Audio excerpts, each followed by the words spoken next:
and good evening from Camelot Castle.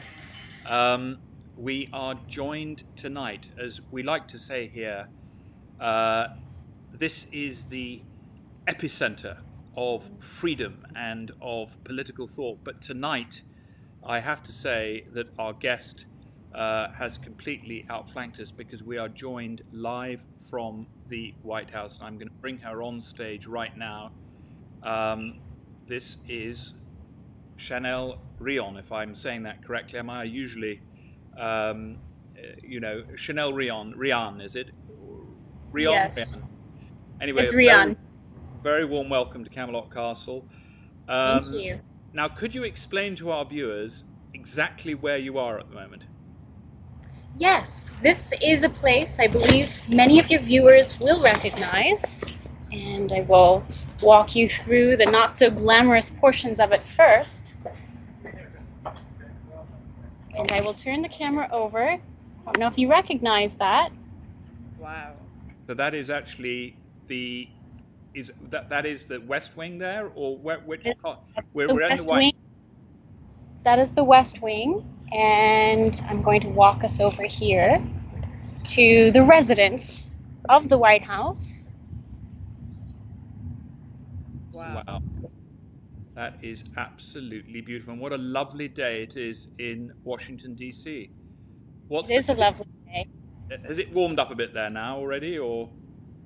It has. It has warmed up to a very swampy degree as of a couple days ago. We had some drenching rains come through and excite everybody for a little bit, wash away some of the graffiti that's been vandalizing our buildings, and now we're back to some nice June weather here in DC. Well, I suppose the swamp creatures probably like the swamp weather, I should imagine, but yes. There we go.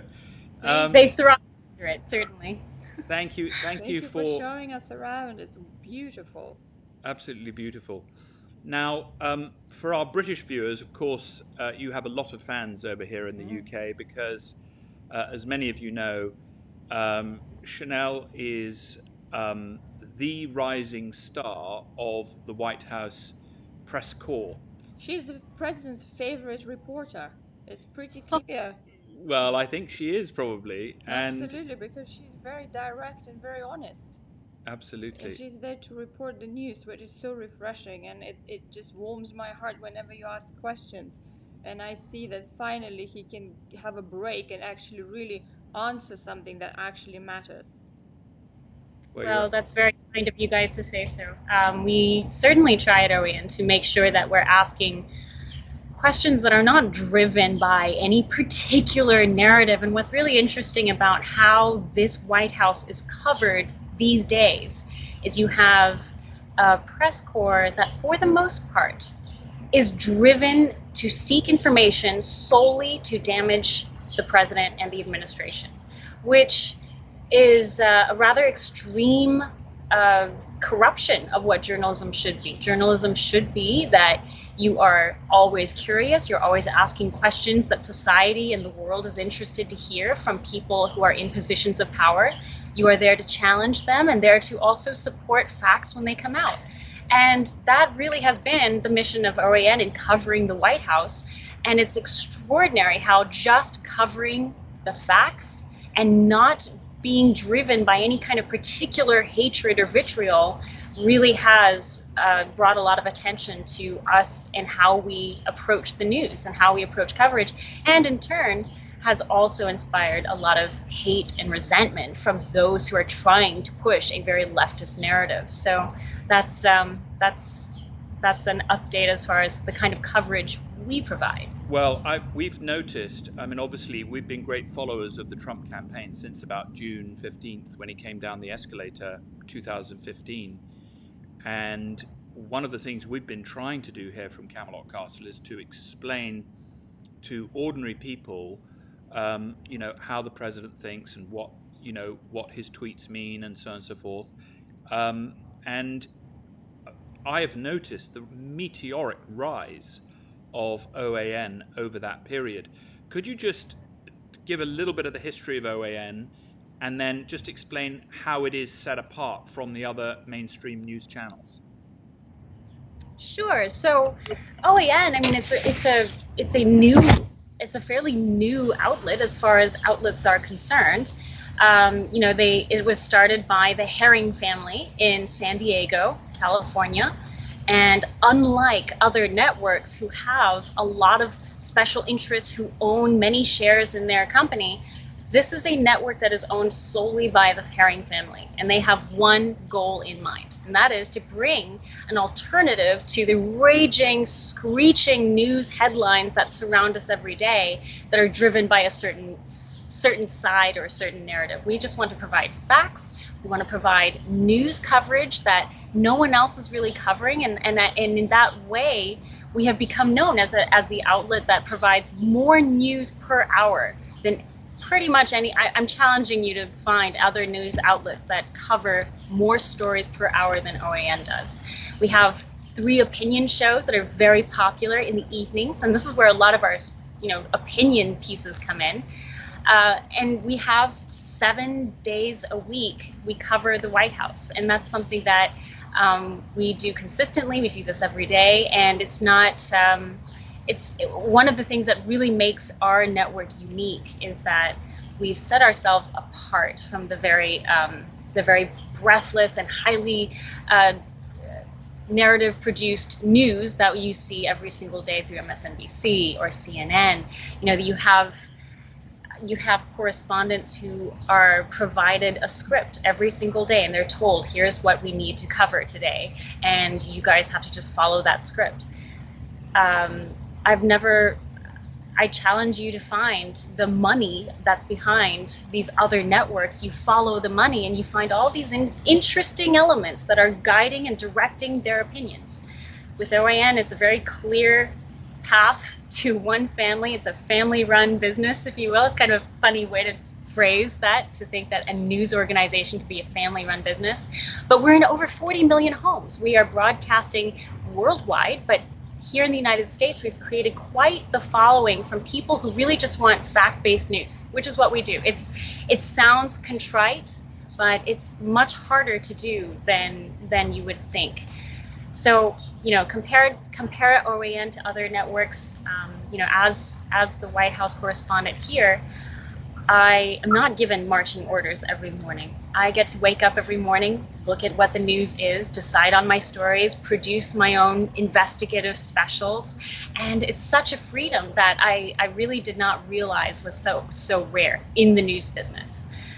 And, you know, I could call Mr. Herring tomorrow and say, hey, I have a lead in Bahrain and I need to fly over there tomorrow. And he will more likely than not say, well, how can we help? What is it that you're going to do to make sure you're safe? So that's how our news is really generated here. Well, please pass our deepest respect to Mr. Herring and to his family, because, of course, what he's doing is pursuing the original purpose of journalism. Of course, Britain was the first place where newspapers were born. And I'm afraid that we're also the birthplace of the fake news. We came up with the fake news as well. And we have exported some of the worst fake news operatives in the world. Piers Morgan, of course, is the king, or we call him the emperor of the fake news over here. But I have to say, you are showing that these emperors of fake news have no clothes. Now, if anybody wants to subscribe to OAN, you can do that. And I'm going to ask Mark to put the link in the comments. You can find them on OANN.com. or on Cloud TV, which somebody's going to put in the links. And I would ask everybody to subscribe to OAN because, you know, you're not getting an accurate picture from the media. And it is very brave. And, you know, we see some of these journalists like that Acosta fellow who is absolutely, I don't know how he has any credibility left at all with the mainstream media. But I mean, what is it like on a daily basis to be literally one of the only non-fake news journalists in the White House press corps?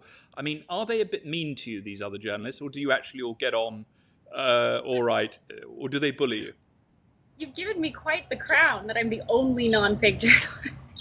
I don't know that's entirely true, One but of them. One of them. as far as meanness, well, as far as meanness, I mean, I think there was initially a lot of friction when it came to my asking questions that didn't really match what they wanted to push, and there was initially a lot of friction and bullying and maybe not so friendly stares and mockery on the ground. But for the most part, most people here are very good. Like, they're good people. You have a handful of individuals who really turn on that kind of, who really generate, if you will call it, fake news. And then the cameras turn off and suddenly they're normal people. And I don't know what drives that kind of, that on and off switch, but for the most part there was a lot of opposition to what the questions I was asking, or how I was not really kissing the ring of their stories and their narratives, and I was not vitriolic to this campaign or to the administration. And to them, that was just the biggest affront to their establishment there could be.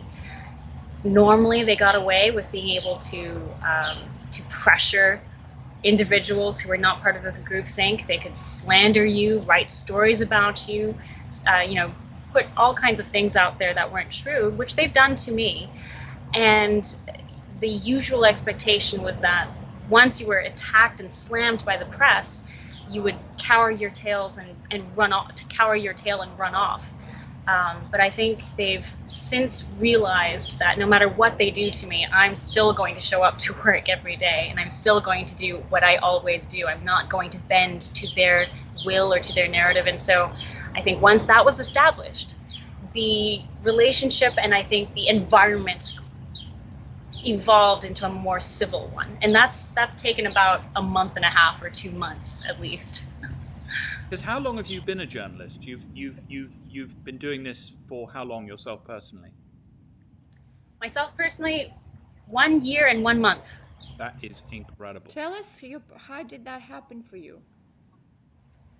I was in DC and I was attending an event. I had been my academic training was more in international relations, and so I never imagined myself being in news proper, but I was at an event and I met someone who worked at OANN, and they asked me to show up at the studio and put up a screen test, and they asked me if I was interested in doing that. One reason that was asked, this reporter was Neil McCabe. He has been with OANN for a very long time. He's with Project Veritas now. But Neil McCabe spotted me and said, I remember you from the 2015 campaign. You were in New Hampshire with your entire family, and you were standing in line outside in the snow waiting to get into the watch party for the Trump campaign. And that was in New Hampshire, the New Hampshire primary. And that's true. We were interviewed by Neil McCabe back then. And I've always been a politico growing up. Came from a very political family, very politically centric family. So showed up for my screen test. They asked me they kind of tested me to see how much I knew about politics. They wanted to know how interested I was in actually covering it. I said I was open to it, took my screen test, and I was hired that day. So it was a very fluid, very serendipitous occasion, and I've been swimming in these waters ever since. It's been Congratulations! Congratulations, because your star is rising. You're a household name in England now, and you're very much the same in America. Now, for our viewers, obviously we've been watching the riots in America, and we've been having a few over here now. What is your personal take on the situation in the USA right now, and what is happening to the president's voter support? What's your sort of take at the moment? I can say that from a personal standpoint, the radical divisions are being clearly drawn right now. And you have the radical left at this moment, represented by Antifa, and hijacking the Black Lives Matter movement. These two groups have gone way too far. And the Democrat Party is so weak, they're unable to stand up against these radical fringes and say, wait a second, defunding the police is maybe a little bit, might be going a little bit overboard, or taking over Seattle and turning it into a dumpster fire is maybe not such a great idea. The Democrat Party is really showing itself to the American people that it lacks the leadership to stand up and say enough is enough to the riots and the pandemonium that you're watching on screen.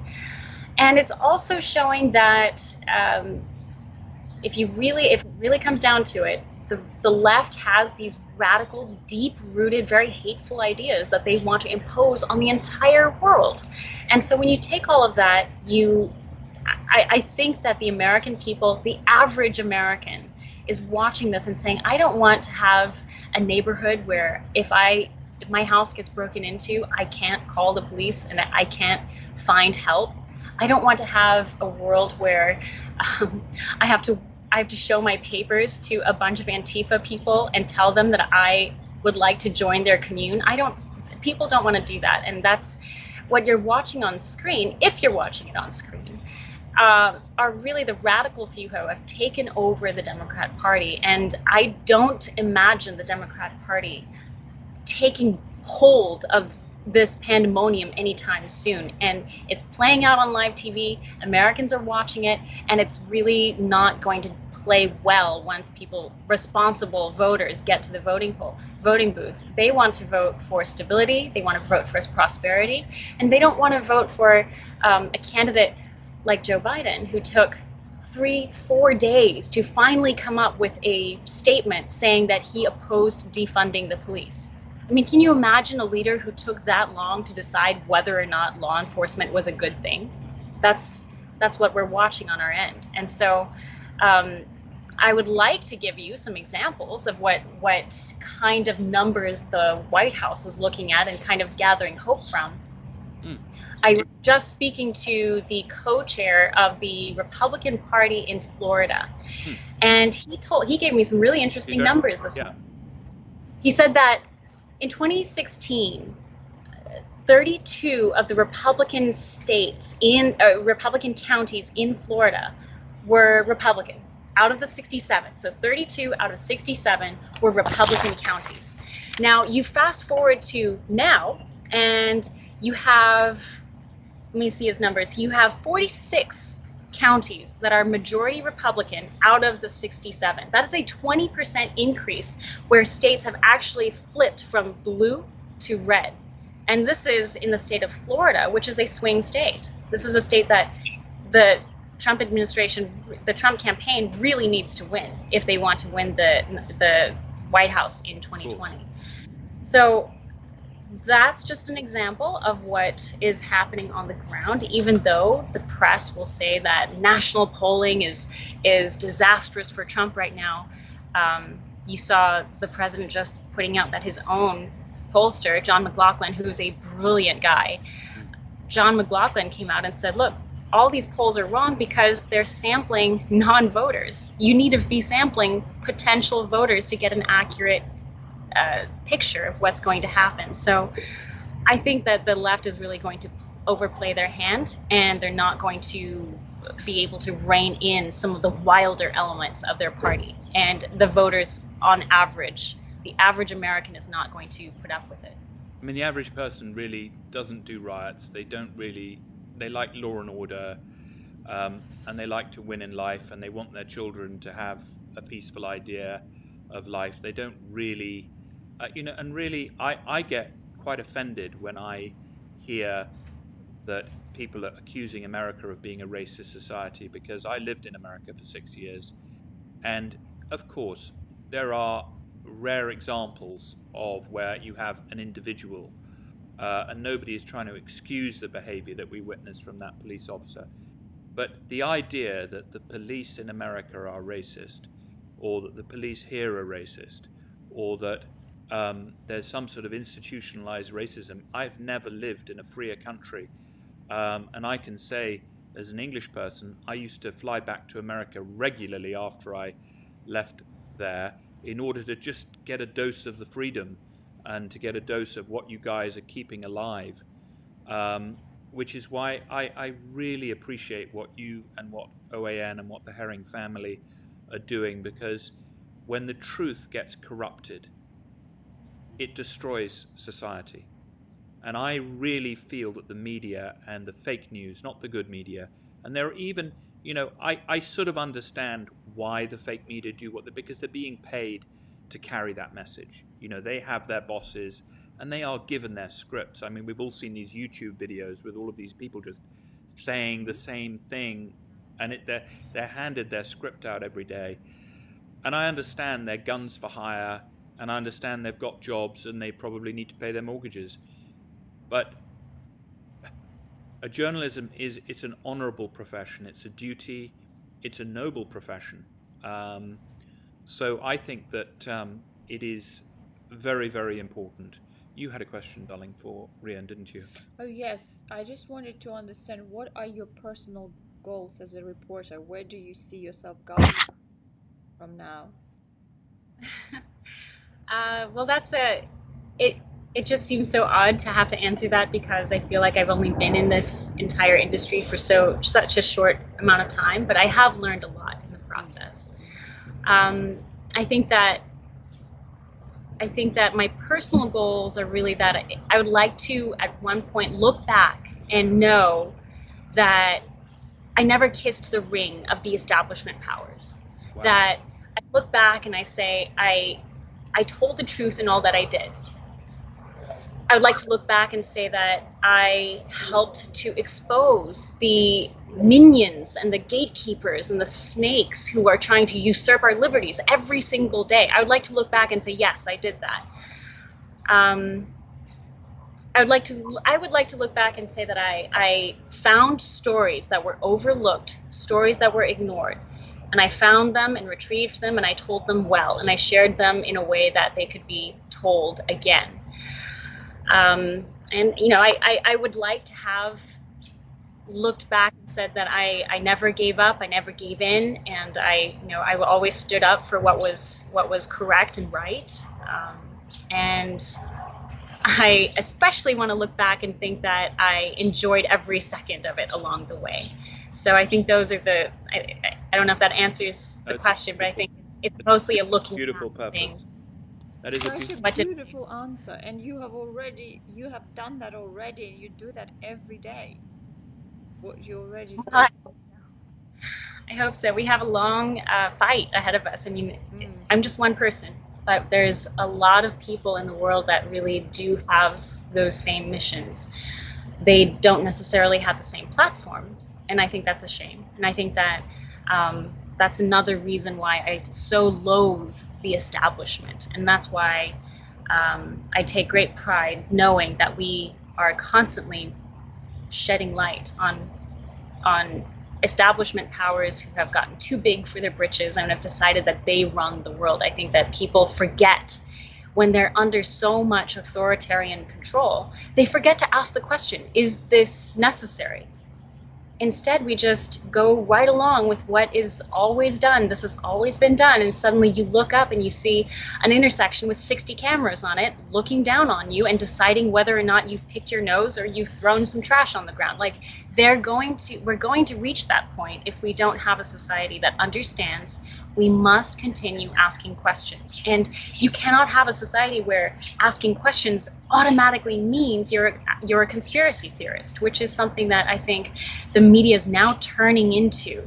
It's turning into a machine where if you dare to ask a question that is not in line with the leftist globalist narrative, you are a conspiracy theorist, because don't you dare commit the audacious crime of asking a question, because that is, lo and behold, the worst thing you could possibly do.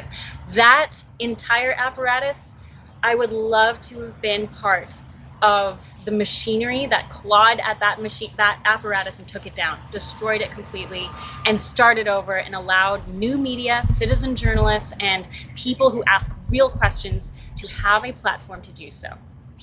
Well, I think you're 100% right. Now, and that is an exceptional purpose. Could you, as we've got you here, tell us a little bit about what it is like to work with the other great female star of the White House, who is the new press secretary? Because we love her as well. We love her as well. And you both. You're like a sort of you're like a formidable team. Pair. You are incredible. So she is a and I described her this way the other day. She is someone who has a gracious grit about her, and I think that's really a characteristic that is very, very consistent with the women who work from that podium. You had Sarah Huckabee Sanders. You had Stephanie Grisham. Let's not forget about her. She did not provide press briefings, but in the background, she was someone who had a lot of she was a steely-nerved individual. And that is really what it takes to survive in that briefing room, facing the sharks and the piranhas and the vipers every single day. And one common trait that I see in the people who survive on that podium seems to be the more vitriolic and hateful they are from the briefing room floor, the more energy she seems to gather from it, knowing that she has this amazing platform in which to correct narratives that the White House deems incorrect. So I think that she's an absolute joy. She is unbelievable. She's like a sort of yeah. But I think also she's very she has a deep faith, doesn't she? She has a deep religious faith. Yes. And I think that's there are hot button issues with Kaylee that you can press, and you will notice them. Keep an eye on it in the future. If you start messing with religion and start disparaging it, or is disparaging her religion, like that's something that she holds sacred, not only for herself but for others. Religious liberty in general. That is a hot button issue, and she will get awry. You will see her pull out the extra clause, right? So that's something that you'll notice. Otherwise, she keeps her calm, she keeps her cool, and she does so with a smile. And yes, faith is a very important element of her being. And I think that's really how she's going to endure in this role for a very long time as well, having that grounding. I agree. And I think, of course, people on this side of the pond forget that the reason America was founded was really because you guys got fed up with lack of religious freedom over here, and you decided that you're going to have religious freedom and respect for all religions, and that you've got somebody on the podium there with that. But you've been so giving of your time, and you said you'd give us 15 minutes. We've had half an hour, and I'm very mindful of that. I gather there's one more point. Congratulations are in order. You've gotten engaged, or you're getting married, or something like that. I am. Or you have gotten married. You're getting married. You're getting October married. 1. I was a coronavirus bride. I had an April wedding all planned out, and then coronavirus hit us, and then I had to postpone by about 6 or 7 months or whatever it was. And so yes, we are excited. We're getting married in Key West at the Hemingway home. That'll be fun. But we're going to have a good time.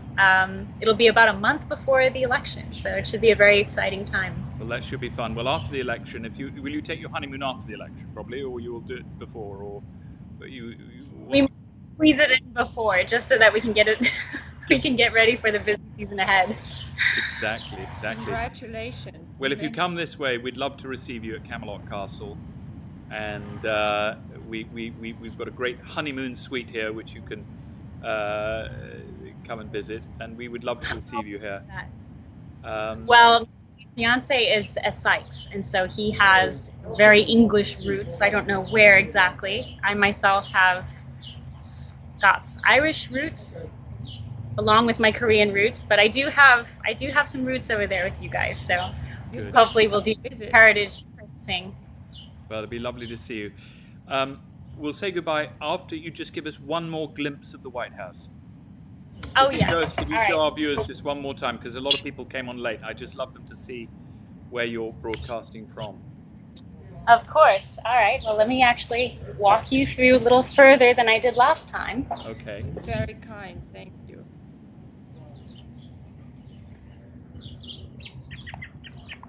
So this is the North Lawn, and that's the entrance. These are the broadcasting tents from where you see many correspondents deliver the news to the rest of the world. And there is the residence. I don't know if you can see it right now. There's the residence. Beautiful. And this is the West Wing right ahead of us. We can hear the birds. We can hear the White House birds. Oh, I see. So this is where they do the... Yeah, this is fantastic. Of course, we recognize this. Oh, there's the front portico. That's absolutely beautiful. It is a beautiful, beautiful house, and I can't believe that they were talking about trying to burn it down the other day. It was unbelievable. There we go. This is the executive building where the vice president is. I don't know if you can see through the sunlight. Yes, we can. Wow, I've never seen this view of it before. Beautiful. This is a beautiful, beautiful building. Much history. And I can walk us through the press briefing room if you'd like. Oh, wow. That's amazing. That's such a treat. Thank you so much. Such a treat for our viewers. Do share this, everybody. Very special. That is such an inside view. Behind the scenes. This is totally behind the scenes. Thank you very much. This pathway here is, if you go straight forward, you will enter the Rose Garden by turning right, and then you can watch the takeoffs into Marine One. Oh, really? Oh, wow. Is the president with you today, or is he? Oh, look at that! Oh, there. No, New Jersey. Yeah.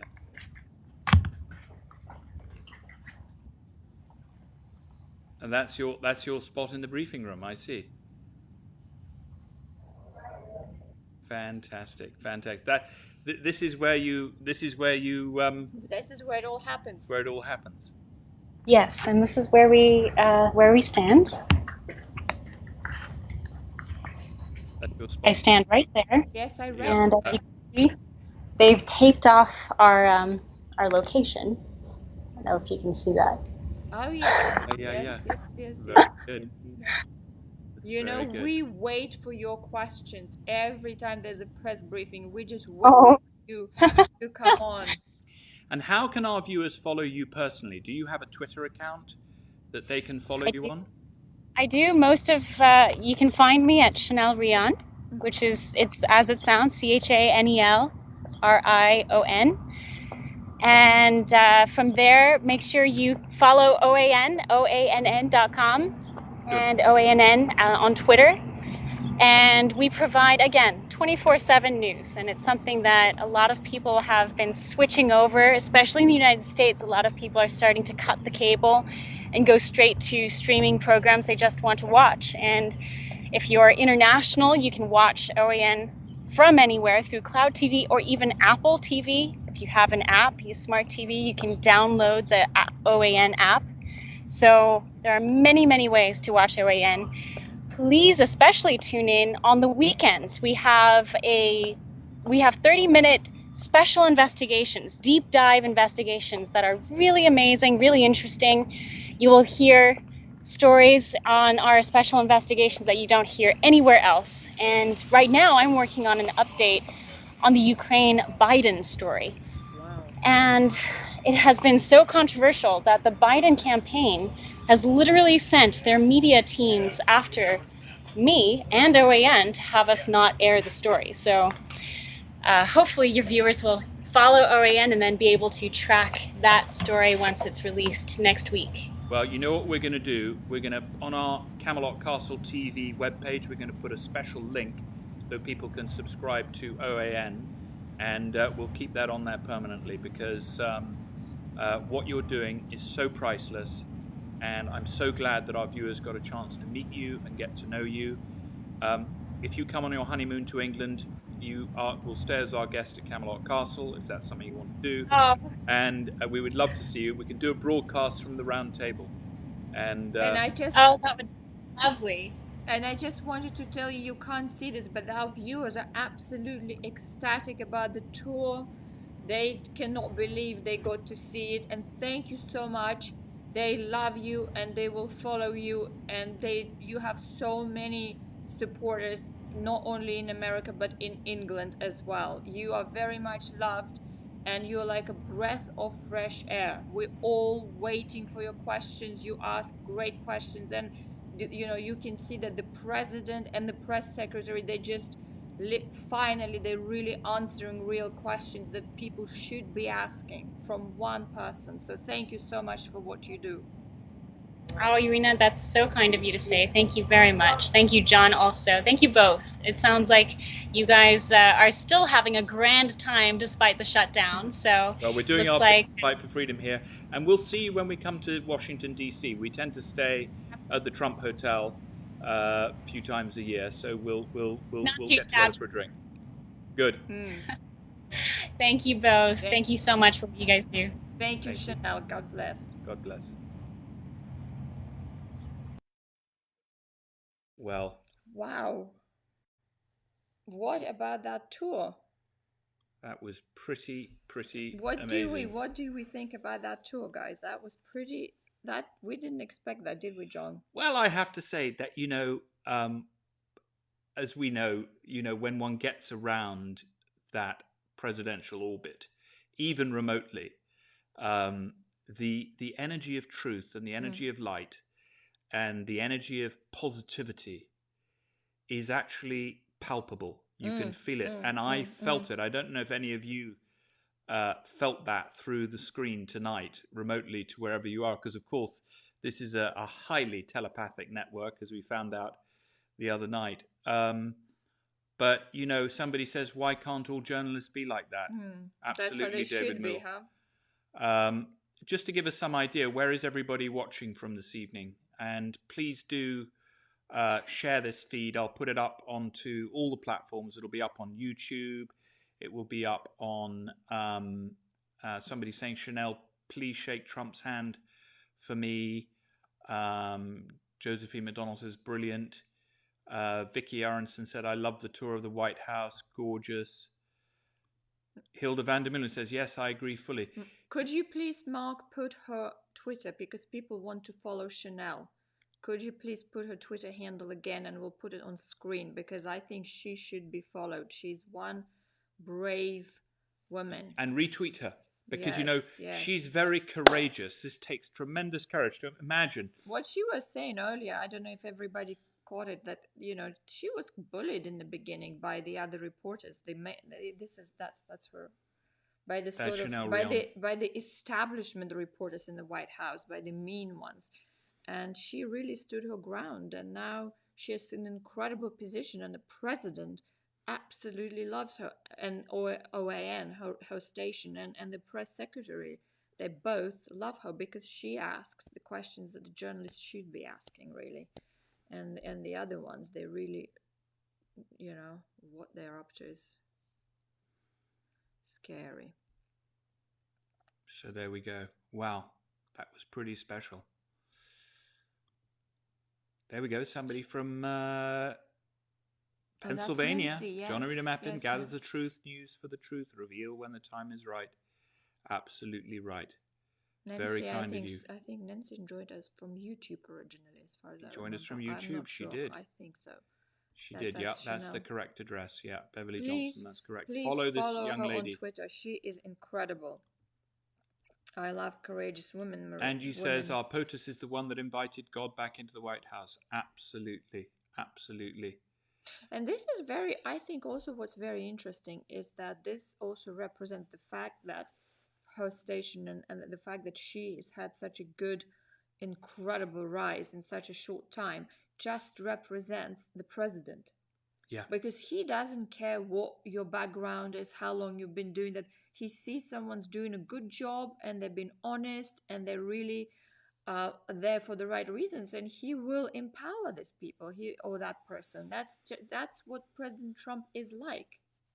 It is what he is like. It is absolutely what he is like, and that's what I love about it. And that's the beauty of America. That's the American spirit, which Trump has brought back into White House and to the world. And I think that's very inspiring.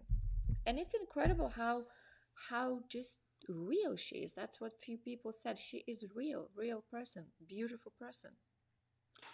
Well, it's extraordinary. And the good news is, I've got some good news, darling. I don't know if you know, but the President Trump is going to be, one of the first rallies that he does is going to be for Turning Point.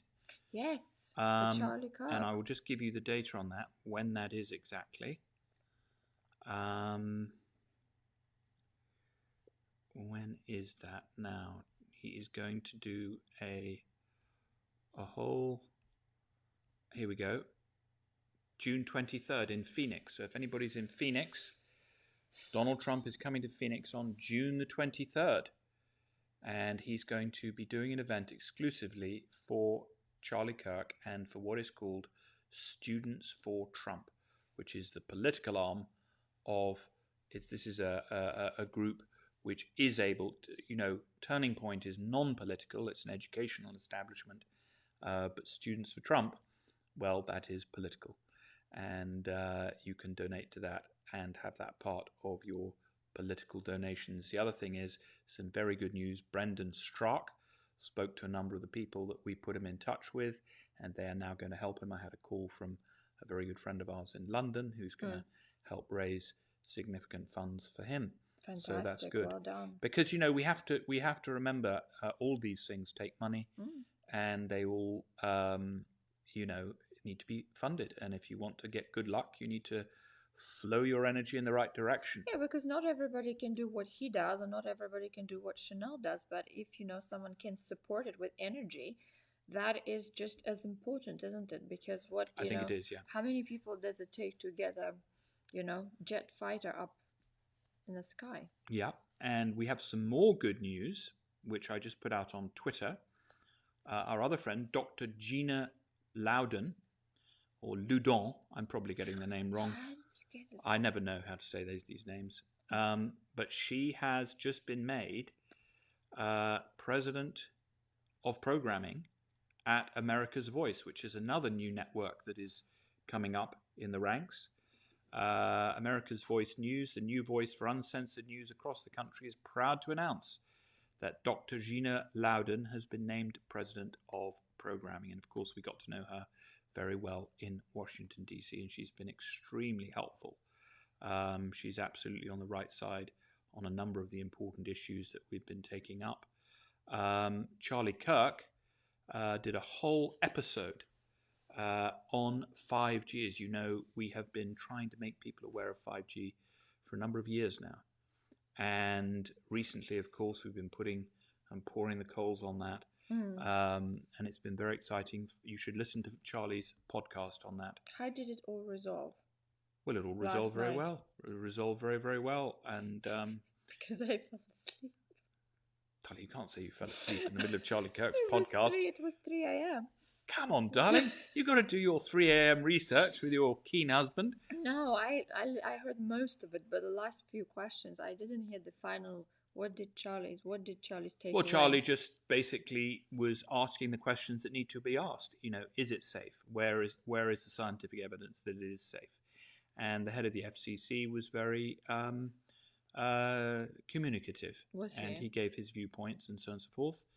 And some people will agree with those, and some people won't. But listen to the podcast. What I would very much like to do is if I would like to hear the the other side of the coin as to what some of the experts think as to his opinion.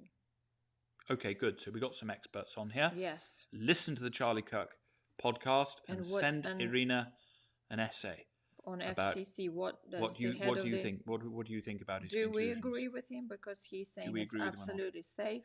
He's saying that the studies that have been done are not necessarily valid because the radiation exposure was over exaggerated. But I really would like to know from the professionals what is their response to that. Well, somebody says here, can we see an interview with Charlie Kirk? Good question. Good question. Good question. Possibly, and possibly not. Charlie is doing what he's doing, and he is always welcome here, and it would be lovely to have him here. He would be very popular on here, and I'm sure we could. But, Charlie and I communicate every day, and, our whole thing with Charlie is to be of service. What helps him? If it would help him to come on here, we'd love to have him on here. But he's got to use his time in the way, we all love Charlie Kirk, but what we're interested in doing with this channel is breaking new voices. Where are the new stars? Chanel is a new star. Brendan Stark is definitely a star who is rising.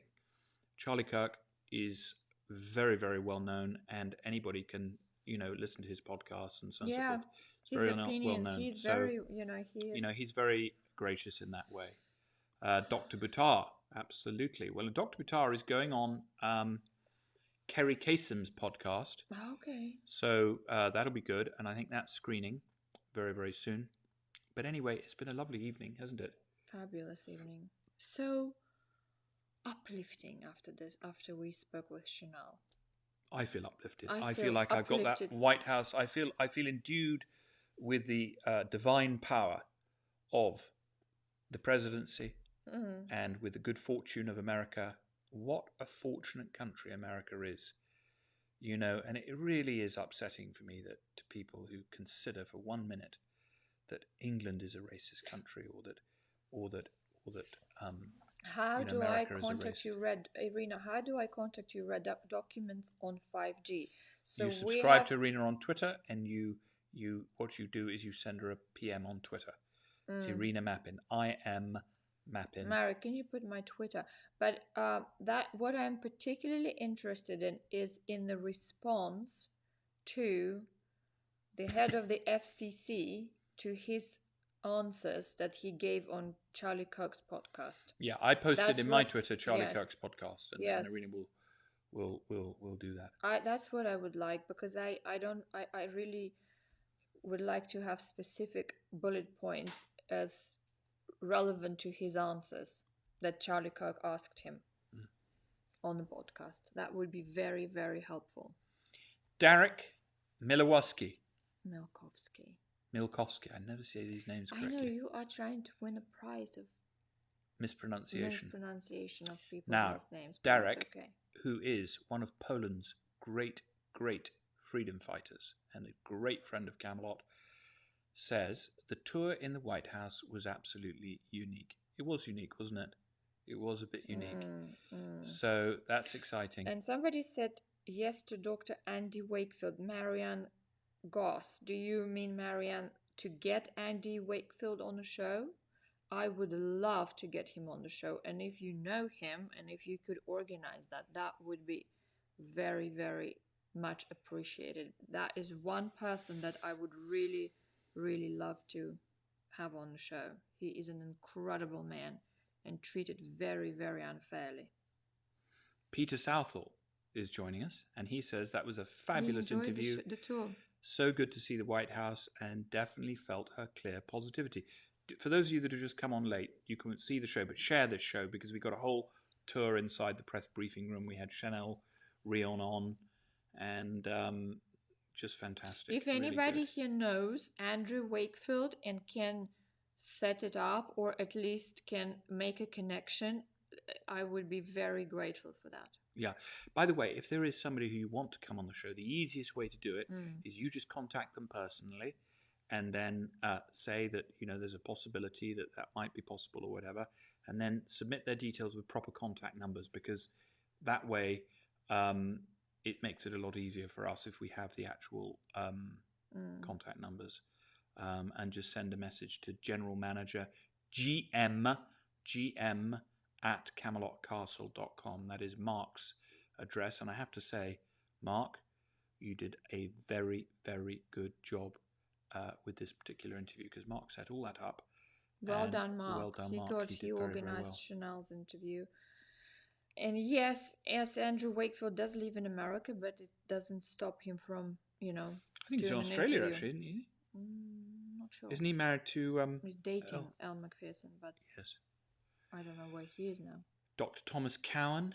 I don't know who he is, but I'm sure he's a lovely man. Why not? Now,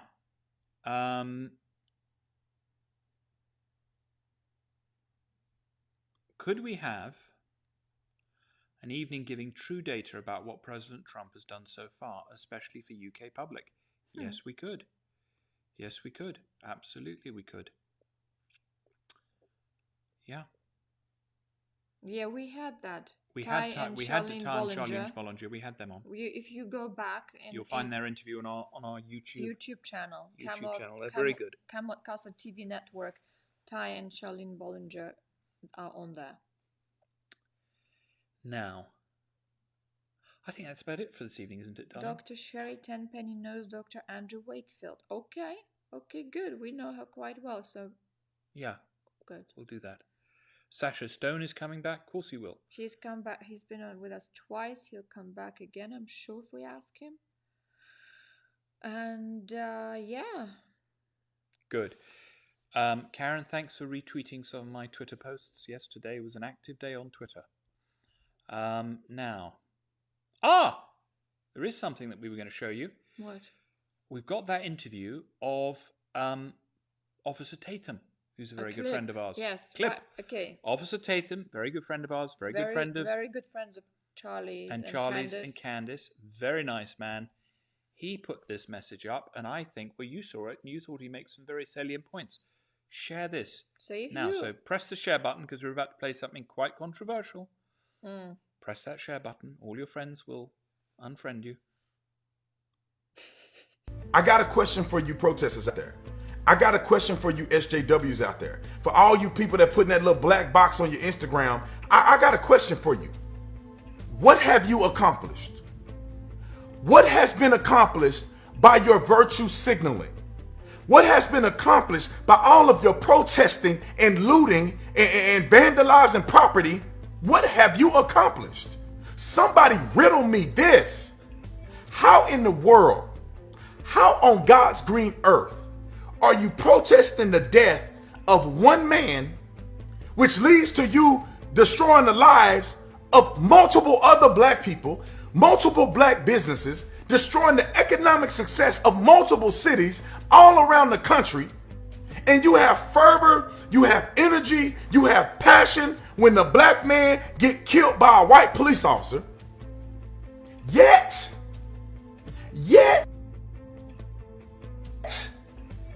when the brother kill a brother, you don't care.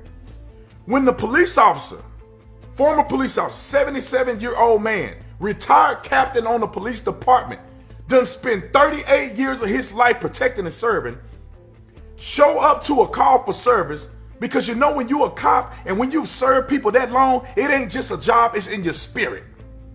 Show up to protect the pawn shop, being a good Samaritan, a good citizen, a good man, a good father, a good grandfather, a good leader in the community, and you show up because you want a TV, and you take that man's life, and y'all video record him losing his life. Nobody renders aid, and the man who did this probably ain't never gonna get caught because y'all won't even snitch. What have you accomplished? What have you accomplished? I'm not understanding the logic behind the way people act today in America. I'm sick of seeing black folks, and I'm white people, I'm gonna get to you next. I'm sick of seeing black folks being so disingenuous, being dishonest about their affairs, that they have the whole world kissing their toenails for falsehoods. Most black people that are honest, I'm not talking about black people that want to be down with the crew, you want to hang out, you want to still keep your black card. I'm talking about brothers that are honest. No, you don't have no negative interaction with police. You may not like that you were stopped on the traffic stop because you know you were speeding, but you didn't think he caught you, but he caught you, and now you want to argue with him as if it didn't happen. Most black people do not have negative interactions with police officers. 44 million black people in the United States of America, and new 2019, 9 African Americans were shot who were unarmed. Everybody knows that just because you're unarmed don't mean you're not a threat. But for the sake of argument, only 9 people have had a negative interaction with a police officer that led to their death out of 44 million black people in this country. Go to 2020, this year. There's been 3, and Breonna Taylor is one of them. And she got caught up in a warrant in the crossfire for miscommunication with her boyfriend, who she didn't tell that she was knee deep in the drug game, and that they're either going to be the police or some thugs coming to take drugs out of the house. He ends up shooting a police officer, and she gets caught in the crossfire. She's added to the statistic. Outside of her, it's been 2. Out of 44 million black people in the United States of America, there's been 2 that have been shot unarmed. And the other 2 people were doing something they had no business doing. And I'm not saying it's justified or not. I don't know. They didn't get charged, so I'm assuming that the justice system determined that it was justified, like all the other justified shootings. But y'all haven't accomplished nothing. You're ruining the reputation of your own people.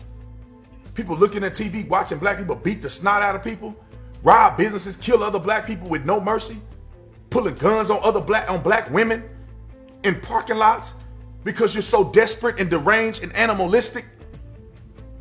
And let me get to you white people. White people, I need you to hear me real clearly. You better stop with all of that BS virtue signaling. You saying you have white privilege don't somehow make me feel any better about how racist you are. The fact that you believe in white privilege shows me that you are cognitively dissonant from reality. You are telling black people, when you say you have white privilege or acknowledging your white privilege, or that you have it better in life, that you're better than black people, that you're going to go further in life than black people, and that black people need you to somehow acknowledge and give them a handout so they can have a decent life. You're not operating with common sense. And all this virtue signaling is not doing nothing but perpetuating, inflaming, and fanning the fire. Y'all fanning the fire. Y'all getting on y'all knees on the sidewalk to confess your white privilege. And if none of y'all was racist, and none of y'all owned slaves, and none of y'all was alive during Jim Crow, then what are you doing? What are you actually accomplishing? Y'all out here protesting in solidarity, putting black little screens on your Instagram account to show solidarity with who? Some of y'all don't even know who George Floyd was. A man that has been in and out of prison, a man that does not care and have total disregard for the life of other people, i.e. when he was arrested for pulling a gun on a pregnant woman during a home invasion.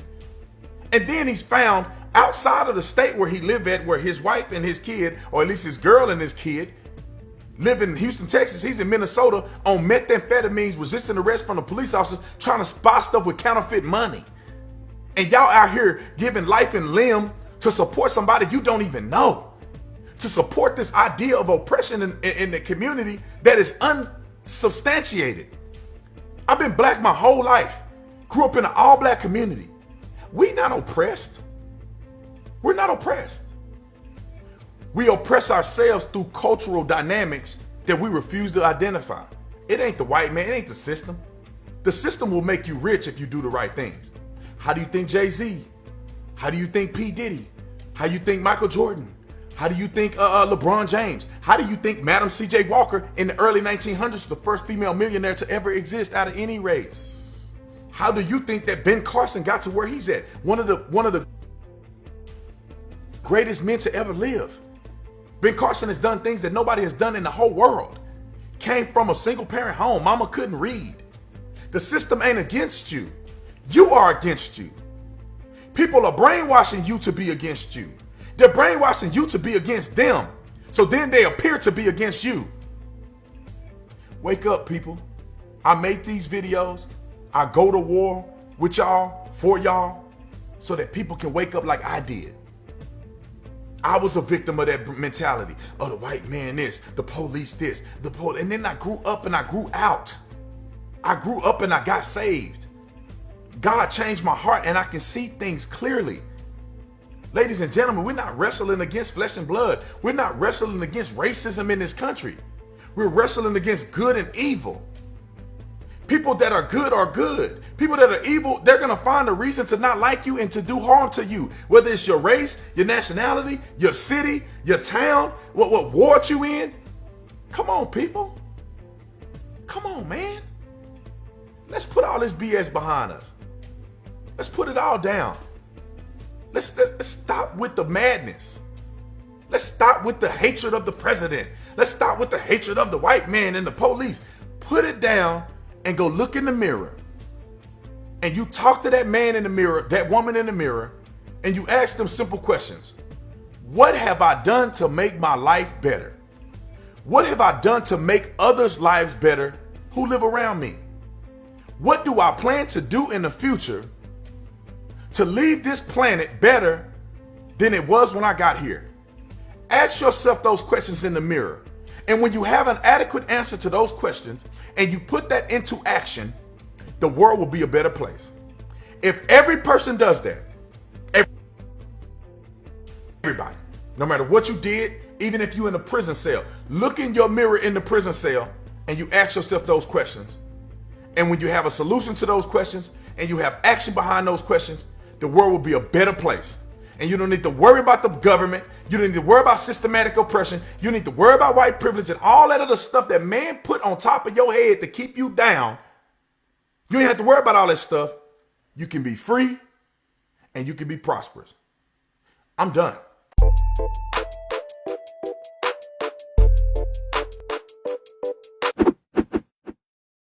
Wow. Officer Tatham. You know, we are all immortal spirits and children of God. And that's the truth. And I think this was a very, very wise man, as Mike Ricketts says, who is an extremely wise friend of ours. No color in a spiritual being. That's right. Now, Mike, you joined us. I'm afraid you missed the tour of the White House. We had a tour of the White House press briefing room. We had Chanel Rion on. You can catch that later because we'll do a little watch party replay. But we've had some real great things.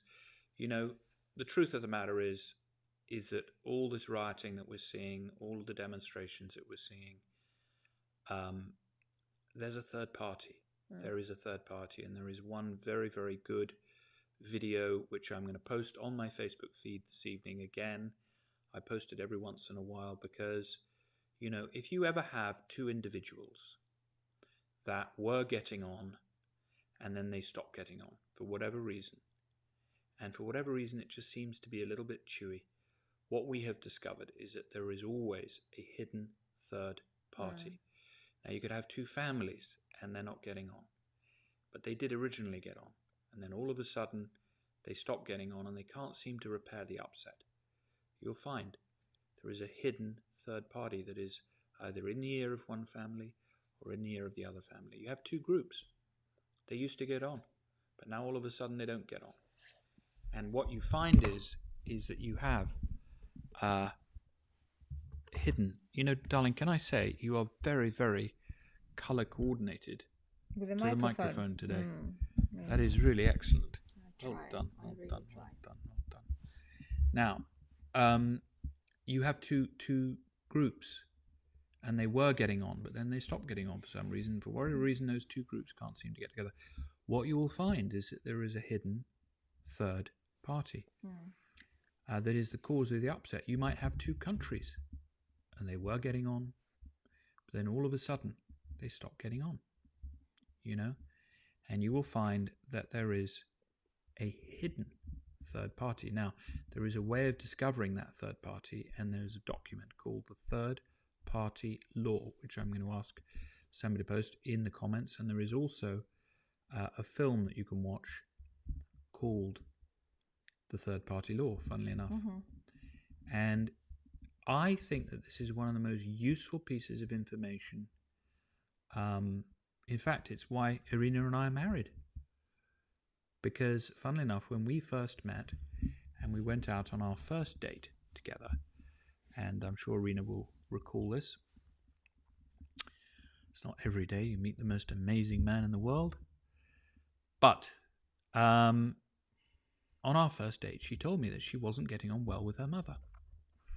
And I had recently been reading about this third party, and she told me what was going on, and there was some disagreement, which we're not going to get into now, but it was a serious disagreement between mother and daughter, and the relationship was getting worse and worse, and it had been getting worse for about 6 months. It had been going on, this disagreement, to the point where probably they would have ended up not communicating in any meaningful way. Yeah, and it was very unusual because we used to get on really, really well. You did used to get on well, didn't you? And we do now, thanks to your help. But that was very troubling. We were in a Chinese restaurant, just basically opposite the Ritz, as I recall. Or we were. Where were we? We were in yes, that's where we were. I think that's where we were. Next to the Ritz. And we took a pepper pot, and I showed and demonstrated out with the pepper pot how the third party works. Yes, you did. And Irina immediately spotted that there was a third party that was destroying her relationship with her mother. And she called her mother the next day. And she said, Mummy, you know that what we were arguing about, I'm not really upset about that anymore. And her mother couldn't believe it. She nearly dropped the phone. She said, well, what on earth happened?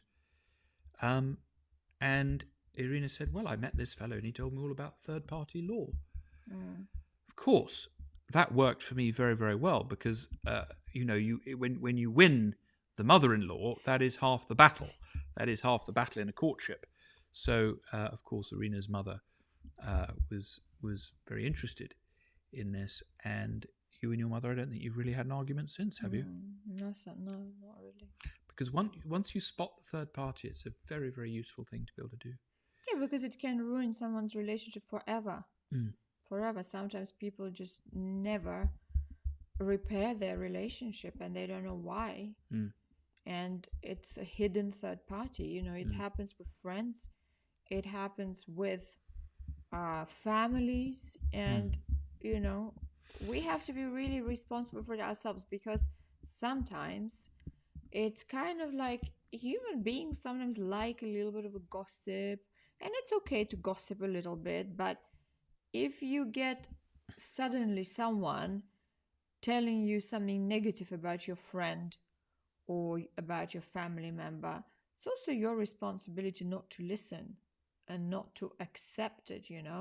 It's wrong on both levels. It's wrong for someone to go and act as a third party, but also it's wrong for us to accept it. And it's a challenge because like I say, there is a little bit of tendency, isn't it, to sort of have a little bit of a gossip sometimes, to listen to things to a degree if it's harmless, but you have to know when to actually not accept something about your friends or about your family members that's just vitriolic or unkind or unfair or unnecessary, and not listen to it. And you have to really, really watch yourself because it's a very insidious thing, third party, isn't it? Sometimes it's just very subtle, and then someone just says, well, so and so did this, and suddenly you realize you don't look at them anymore the same way. And you haven't asked them about it. You haven't actually confronted, is that even true? And you just notice, well, maybe there's something wrong with him just because someone said something. And it's a challenge. I find it to be a challenge once you even know about it. Some people don't even know about it, but once you know about it, you have to resist the third party because it's probably the biggest thing that ruins relationships. Well, it ruins lives. It destroys fortunes. More money is lost as a result of third parties. And actually, Washington, D.C. is a hotbed of third-partying situations. So our friends that are watching us from Washington, D.C. Now, what I've done is I've put the link up on the screen there. You can see it. Nigel Anthony Gray found it for us. Thank you so much. Third-party law. And just have a little watch of that. I actually watch that movie probably about once a month because there's different levels of third party, and once you move, your game expands. You can find new third parties have come along that weren't there the week before. And do you realize you can third party somebody just on a look? You can third party somebody. Irina could say, well, we'll do a little practice so that you can see. If you ask me, have you seen Emma recently? This is Emma. There's no particular Emma. I'm not annoyed with an Emma, but you just asked me. Hey, John, have you seen Emma recently? Yeah, Emma. No. You see, just that. I didn't even say anything about Emma. but I was just slightly disdainful. I was slightly invalidating about Emma, who is an imaginary person, by the way. So anybody on here called Emma, don't imagine for 1 minute that I've got it in for you, because I, on the whole, get on pretty well with Emmas. I get on pretty well with most people, really. But it's very easy to be disdainful. And, of course, some people can't help themselves when it comes to evaluating or invalidating others. But generally, you will find that if you were getting on with somebody and then all of a sudden you're not doing quite so well with them, then you'll find that there was a third party. And that third party law is incredibly useful. It can salvage marriages. Yeah, that is as simple as that. As simple as that. A look. That's simple as that. Yeah, it can be simple. It can be a look. It can be even failing to acknowledge somebody. And so now, how does that apply? Let me. Sorry. No, because some people essentially think it's a good subject. I think it's a good subject because this is, I think, the biggest threat to relationships. Well, let's face it. All relationships, not just relationships, like friendships, family relationships, business, jobs, it's a tool that people who are not very, who are not benevolent, or even who are, but sometimes maybe they have a moment of maybe not feeling so secure, use. It's a tool, isn't it? It's a mechanism of sort of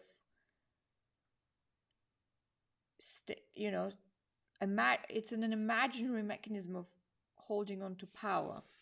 It is. The other thing is, of course, the third party law is, and third parties are the reason, hidden third parties are the reason for all political disagreement. Like, for instance, let's take the Black Lives Matter situation. Nobody disagrees that Black Lives Matter. Nobody disagrees that white lives matter. Nobody disagrees that all lives matter. These concepts are great concepts. Lives matter, period. And so nobody disagrees with that. But what one has to differentiate between is the concept of lives matter, Black lives matter, white lives matter, all lives matter, whatever types of life matters, period. And that's true. But then you find that these concepts get political movements attached to them. And you have to differentiate between the political movement, and that political movement acts as a third party on the concept. You see, it acts as a hidden negation. So we now have this game going on in society where if I say, I'm unwilling to say Black Lives Matter, and I'm only willing to say all lives matter, that somehow I am invalidating the idea, which is true. But of course, what's really going on there is a political agenda. And so we have to get smart about this. We have to actually wake up and realize and understand that there are individuals there. And those individuals are trying to set us against each other. And of course, as I explained the other night in our longer video, behind these individuals, you will find these individuals to exist. You will always find the work of a psychiatrist. You will always find somebody who has something to say about that. But I think third-party law is important. It is really important to understand because it will protect your relationships, every single relationship you have with your child, with your husband, with your wife, with your mother, with your father, with your colleagues. It will protect it, because what happens is people come and they do act as a third party. And acting as a third party, what does it mean? It's basically saying something negative to a person behind your back about something that you did or say, and twisting most often whatever happened for the worst, exaggerating and creating a conflict. And unless you spot it, unless you realize this is what's happened, you will find it impossible to resolve a conflict or an argument. And I think it's our responsibility to protect our own communication lines, our own relationships, our own friendships, by understanding that this, and once you read about it, you will be shocked how, or it happens every day. I would say, not just, yes, you get third party from the newspapers and television every day. The mass media is a big third party machine, but forget that. It happens in your daily life almost every day. You will find it. I guarantee, once you understand this, you will be finding third party after third party, and you will be looking, okay, somebody said this to me about this person, and then see how that altered your perception and your relationship and your willingness to be in communication with that person. And you can then repair it. And also, if you have any other communication lines where you've had an argument or a conflict and you couldn't resolve it, you can go to that person and you can find out who was it that third-partied our friendship. It works like a miracle. It's incredible. Yeah, and of course, the one group of people that do not want you to know about this third-party law is the third partiers. They really don't want you to understand this factor. And of course, the other individual, or let's call him presence, divine presence, that has been third-partied, of course, is God. God has been tremendously third-partied in society. Yes. And all sorts of people have had all sorts of things to say about God and about churches and about other groups, And if you really start pulling the string on who it is that's been invalidating those things and who's been making less of those things, it's very, very interesting. Very, very interesting. So I would thought it would be nice to sort of leave you with that little story. We always like to try to share something in the broadcast that is of use, that you can use. So your homework for this evening is to watch the third party law. And somebody says here, I've just been posting the third party law with a comment: before protesting, before arguing with your friends, watch this. Well done, Nigel. Well done, Nigel. That's you see, that wise. is what I call proactive action. And anybody can take proactive action. Anybody can communicate. It is your right until they shut us all down in some final gasp of idiocy. Oh, look at that, what Veronica posted. I quite like that. That is very interesting. Let's put that up. I'm a journalist and a hairdresser, and when I'm a hairdresser, I don't even let my clients to gossip in the salon. Veronica, you're not. You're unique. Right. You're unique. One of the biggest gossip centers are the salons, and yes. That is incredible. And some are worse than others. And I'm sure if you have been to a salon where people are particularly gossipy, you feel it. Other than I have to defend the salon in Tintagel, our local village, where you will never hear a word of gossip. And the Tintagel salon is, and the hairdressers there are the epitome of discretion. Let's face it. How good are the haircuts there? Excellent. For men? Brilliant. As good as? Well, as good as Trumpers. Yes. As good as Trumpers. I used to drive all the way to London to get my hair cut at Trumpers, which of course preempted President Trump. You see, Trumpers, of course, is the gentleman's hairdresser, and it's been going since certainly as far as Becky, it's not open yet. It's been sadly. going for a very, very long time. Trumpers. No, the local barber is not open here. No local barber. Is that dear Becky? No, that's Becky Dunn from St Austell. Becky Dunn from St Austell. No, it's not open. And nor, I believe, is Trumpers in London. So this haircut, where did I get this haircut? Oh, yes, my dear wife arranged for a hairdresser to come. But, I used to go all the way up to Trumpers, and I can say that Tintagel barbers are every bit as good as Trumpers. And how good a value. Very good value. Very good value. So if any of you need a good haircut, you know where to come. Come to Tintagel. And Tintagel, of course, also, the other beautiful thing about Tintagel, there is virtually no gossip in this village whatsoever. And one of the friendliest villages in England. So everybody gets on here. And where is Veronica? Hence, Veronica, where the are quality you of our based? scones. Now, we do have a new arrival here today, darling. If you could just pass the new arrival over there, because we've got some very, very exciting news for you all. And I know you've all been waiting for this. You've all been wanting this.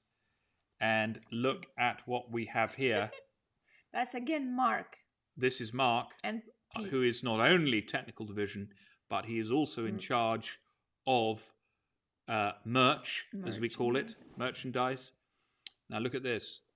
This is your Camelot Castle TV mug. I'm going to hold this one here. Yeah. Close to the camera. There it is.